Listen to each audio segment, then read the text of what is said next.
बिस्मिल्लाहिर्रहमानिर्रहीम। ख्याल टीवी के मुअज़्ज़ज़ ख़वातीन व हज़रात, अस्सलाम वालेकुम वरहमतुल्लाहि वबरकातुहू। मैं हूं आपका दोस्त मोहम्मद अली खिज़र और आज की इस वीडियो में हम बात करेंगे कि जादू का इलाज खुद से कैसे करें। बहुत से लोग पूछते हैं कि जादू का इलाज खुद से करें या किसी आमिल की तरफ रजू करें। तो इसका जवाब यही है कि जब हमें कोई बीमारी लाहक होती है तो हम खुद से भी इलाज करते हैं और डॉक्टर की तरफ भी रजू करते हैं, और ये बीमारी की नौइयत पर मुनहसर होता है। अगर तो बीमारी हल्की फुल्की हो, जैसा कि सर दर्द है, नज़ला, ज़ुकाम, खांसी है, पेट खराब हो गया है, बुखार हो रहा है, तो हम खुद से ही इलाज कर लेते हैं। कभी घरेलू टोटका कर लिया तो कभी दवा ले ली। लेकिन अगर बीमारी हद से बढ़ जाए या ख़ास नौइयत की हो जाए, जैसा कि टीबी है, हेपेटाइटिस, कैंसर, तो हम डॉक्टर की तरफ रजू करते हैं। इसका इलाज खुद से करना मुश्किल होता है, तो यही हिसाब जादू टोने और तवीज़ गंडे का भी होता है। अगर तो जादू टोना या तवीज़ गंडा नया नया हुआ है, या जादू टोना और तवीज़ गंडा मोहल्ले के किसी आमिल बाबे ने किया है कि वो इतना तजर्बागार नहीं था, नया नया सीख रहा था या किताबों से सीखने वालों में से था, तो इसका असर कम होता है, लिहाजा खुद से इलाज कर सकते हैं। लेकिन अगर जादू टोना पुराना हो गया है, जैसा कि बाज़ों को तो 5-10 साल बाद एहसास होता है कि हमारे साथ कुछ अनहोनी हुई है, या जादू टोना और तवीज़ गंडा किसी माहिर जादूगर से करवाया गया है, तो फिर किसी माहिर आमिल की तरफ रजू करना चाहिए। माहिर जादूगर के जादू को असल में समझने की ज़रूरत होती है, जो कोई माहिर आमिल ही समझ सकता है। और फिर ये कि माहिर जादूगर के जिन्नात भी माहिर होते हैं, यानी धोखा देने में, लिहाजा इन्हें पकड़ना थोड़ा मुश्किल होता है। जादू में बहुत ज़हानत इन्वॉल्व होती है, इसीलिए मैं कहता हूँ कि जादू कोई हवाई चीज़ नहीं है, बल्कि ये कुछ मादी हकीकतों पर खड़ा होता है।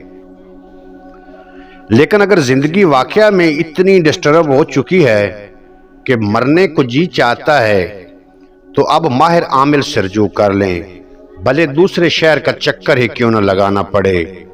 इंसान जिस्मानी बीमारी के इलाज के लिए भी तो सफ़र करता है। इसकी वजह यह है कि खुद से इलाज के लिए जो हिम्मत और अज़म चाहिए, वो बाज़ औक़ात जादू के ज़ोर से इंसान में ख़त्म हो चुका होता है। फिर मजहबी आदमी पर जादूगर का पहला वार यही होता है कि उसकी इबादत में कमज़ोरी और सुस्ती लाए। उसे मालूम होता है कि जब तक ये इबादत करता रहेगा तो इसका जादू उस पर असरअंदाज नहीं हो पाएगा। अगरचा इससे वक्ती आराम तो आ जाएगा, लेकिन बीमारी जड़ से ख़त्म नहीं होगी। तो पहले जादू का तयन करना पड़ता है कि किस किस्म का जादू हुआ है। मसलन मियाँ बीवी में जुदाई का जादू है तो इसकी अलामात और होती हैं। अगर शादी और रिश्तों की बंदिश का तवीज़ गंडा है तो इसका इलाज और है। अगर सहर मोहब्बत है तो इसकी अलामात में फ़र्क होगा। और अगर कारोबार की बर्बादी और मुलाजमत के जाते रहने का जादू टोना है तो इसका तरीक़ाकार और होता है। तो माहिर आमिल पहले जादू की किस्म का तयन करता है और दूसरे नंबर पर जादू की सूरत का तयन करता है कि जादू किस चीज़ पर हुआ है। इसकी वजह यह है कि जादू को जड़ से ख़त्म करने के लिए उस चीज़ को ख़त्म करना होता है जिस पर जादू हुआ हो।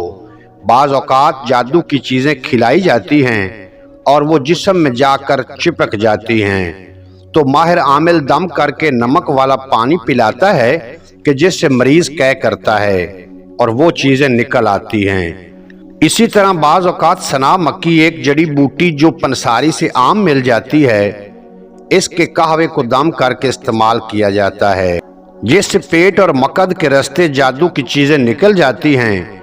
इसी तरह बाज़ औक़ात जादू पानी में बहाया जाता है, बाज़ औक़ात कहीं कब्रिस्तान में दफन किया जाता है, बाज़ औक़ात मरीज़ के घर में कहीं छुपाया जाता है। बाज़ औक़ात इंसान अल्लाह से दुआ करता है तो अल्लाह अज़्ज़ व जल ख्वाब के ज़रिए उसे जादू की चीज़ और जगह से मुतला कर देता है। तो ये भी तरीका है जादू के मालूम करने का। इसी तरह बाज़ औक़ात माहिर आमिल मरीज को अजियत पहुंचाने वाले जिन को हाजिर करके इससे मालूम करता है कि जादू कैसे किया है और किस चीज पर किया है, और फिर इस चीज को जाया कर देता है ताकि जादू जायल हो जाए। तो दो चीजें हैं, एक ये कि आप जादू टोने और तवीज गंडे से हिफाजत में रहें, तो इसके लिए तिलावत कलाम लरैब को रोजाना का मामूल बना लें। एक मर्तबा सुबह और एक मर्तबा शाम को पढ़ लिया करें, और इसके साथ माऊजात को यानी वो दुआएं जिनके शुरू में आऊज़ु बिल्लाह आता है को भी अपना मामूल बना लें। लोग एक मर्तबा इलाज करके ये समझ बैठते हैं कि अब बस मसला हल हो गया है, लेकिन इनके हासदीन इन पर बराबर जादू करवाते रहते हैं और बार बार करवाते रहते हैं और जगह बदल बदल कर करवाते रहते हैं। ऐसी सूरत हाल में जरूरी है कि कुछ चीजों को जिंदगी भर का मामूल बना लिया जाए। उम्मीद है आज की ये मुख्तसर वीडियो आपको पसंद आएगी। अगर वीडियो पसंद आई हो तो चैनल को सब्सक्राइब फरमा के बेल नोटिफिकेशन को प्रेस करना, ताकि मुस्तकबिल में अपलोड होने वाली तमाम वीडियो बर वक्त आप तक पहुंचती रहे।